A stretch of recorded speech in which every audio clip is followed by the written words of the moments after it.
اگر عمران خان کا یہی رویہ رہا تو شاید 8 اکتوبر کو بھی انتخابات نہ ہوں۔ الیکشن کمیشن کو فنڈز دینے کے معاملے کو پارلیمنٹ سے رائے لیے بغیر آگے نہیں بڑھایا جا سکتا۔ کابینہ نے معاملہ پارلیمنٹ کو بھیج دیا۔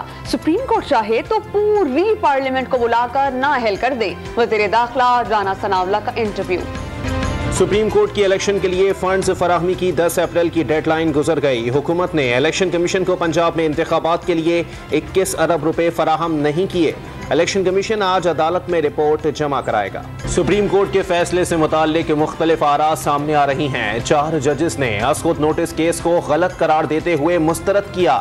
چاروں صوبوں میں بیک وقت انتخابات کی قرارداد پارلیمنٹ سے منظور ہو گئی۔ انتخابات میں تمام جماعتوں کی مکمل نمائندگی چاہتے ہیں۔ وفاقی وزیر خرم دستگیر کی گفتگو۔ مخلوط حکومت کو 1 سال مکمل۔ وزیر اعظم نے عمران خان کے خلاف تحریک عدم اعتماد کو غیر معمولی قرار دے دیا۔ تمام سیاسی جماعتوں نے آئینی طریقے سے غیر مقبول حکومت کے خلاف ووٹ دیا۔ مشترکہ قومی مقصد کے لیے سب کا اکٹھا ہونا ملکی سیاسی ارتقاء میں پیش رفت کی نمائندگی کرتا ہے۔ شہباز شریف کا بیان۔ وزیر اعظم کا استعفیٰ بحران کا واحد حل قرار۔ فواد چودھری نے شہباز شریف کو چند دن کا مہمان قرار دے دیا۔ الیکشن کمیشن کے خلاف توہین عدالت کی درخواست دائر کرنے کا اعلان۔ تحریک انصاف نے پشاور ہائی کورٹ میں ریٹ دائر کر دی۔ آئندہ 2 ماہ کے دوران انتخابات کی تاریخ دینے کی استدعا۔ نگراں وزیر اعلیٰ کی ساکھ خراب نہ کریں، مستعفی ہو جائیں، مشتاق غنی کا مطالبہ۔ وزیر اعلیٰ خیبر پختونخوا کے خلاف ریفرنس دائر کرنے کا اعلان۔ اسلام آباد کی مقامی عدالت نے عمران خان کے خلاف توشہ خانہ کیس کی جلد سماعت کی درخواست خارج کر دی۔ جج نے عمران خان کی آج حاضری سے استثناء کی درخواست بھی واپس کر دی۔ الیکشن کمیشن کی جانب سے درخواست دائر کی گئی تھی۔ امریکی رکن کانگریس کی عمران خان سے ٹیلی فون پر بات چیت۔ امریکی رکن نے پی ٹی آئی کے چیئرمین سے پاکستان میں انسانی حقوق کی صورتحال پر تبادلہ خیال کیا۔ چودھری پرویز الہی کے خلاف ماسٹر پلان کی غیر قانونی منظوری اور خزانے کو 300 ارب روپے نقصان پہنچانے کا الزام۔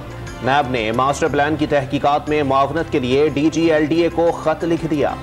مریم نواز فیملی کے ہمراہ عمرے کی ادائیگی کے لیے سعودی عرب پہنچ گئیں۔ نواز شریف کی بدھ کے روز لندن سے جدہ آمد متوقع۔ نواز شریف اور مریم نواز سعودی عرب میں شاہی خاندان کے خصوصی مہمان ہوں گے۔ وزیر اعظم شہباز شریف کا 26 رمضان کو سعودی عرب پہنچنے کا امکان۔ کراچی کی آبادی 2017 کے مقابلے میں 15% کم ہو گئی۔ مردم شماری کا 10% کام اب بھی باقی۔ مردم شماری کے عمل میں ایک بار پھر 15 اپریل تک توسیع کر دی گئی۔ کوئٹہ کے علاقے کچلاک میں پولیس کا آپریشن۔ فائرنگ کے تبادلے میں 4 پولیس اہلکار جام بحق، 1 دہشت گرد مارا گیا۔ ٹھکانے سے اسلحہ برآمد۔ ملزم پولیس اور ایف سی پر حملوں میں ملوث تھا۔ رحیم یار خان میں کچے کے علاقے میں پولیس کا گرینڈ آپریشن۔ پولیس نے ڈاکوؤں کی کمین گاہوں کو گرا کر آگ لگا دی۔ سینکڑوں ایکڑ کا رقبہ کلیئر کرا دیا گیا۔ تازہ دم دستوں نے ملزمان کی کمین گاہوں کو گھیرے میں لے لیا۔ گھوچکی کے کچے میں ڈاکوؤں کے خلاف بڑے آپریشن کی تیاریاں مکمل۔ ضلع بھر سے پولیس کی نفری اور بختر بند گاڑیاں کچے کے علاقے میں پہنچ گئیں۔ آئی جی سنگھ غلام نبی میمن کے پہنچنے پر آپریشن کا آغاز ہوگا۔ کراچی کے علاقے نارتھ ناظم آباد میں مکینوں نے ڈاکو سمجھ کر فائرنگ کر دی۔ 2 شہری زخمی۔ ہجرت کالونی میں جھگڑے کے دوران چھریاں چل گئیں، 3 افراد زخمی ہو گئے۔ رواں سال مسجد نبوی میں 4000 سے زائد افراد کا اعتکاف۔ مردوں کے لیے مسجد نبوی کی مغربی چھت اور خواتین کے لیے مشرقی حصہ مختص۔ پاکستان بھر کی مساجد میں آج سے 10 روزہ اعتکاف کا آغاز ہوگا۔ پینٹاگون نے لیک دستاویزات کو قومی سلامتی کے لیے خطرہ قرار دے دیا۔ دستاویزات میں بظاہر حساس اور انتہائی خفیہ مواد موجود ہے۔ معلومات لوگوں کی جانیں گنوانے کا باعث بن سکتی ہے۔ ترجمان کا بیان۔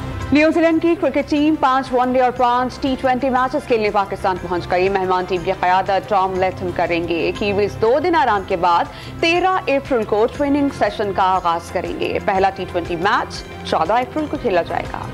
راولپنڈی اور کراچی میں پاک نیوزی لینڈ میچز کی ٹکٹیں آج سے فروخت کی جائیں گی۔ راولپنڈی میں پہلے 2 ون ڈے میچز کے ٹکٹس کی قیمت 300 سے 500 روپے مقرر۔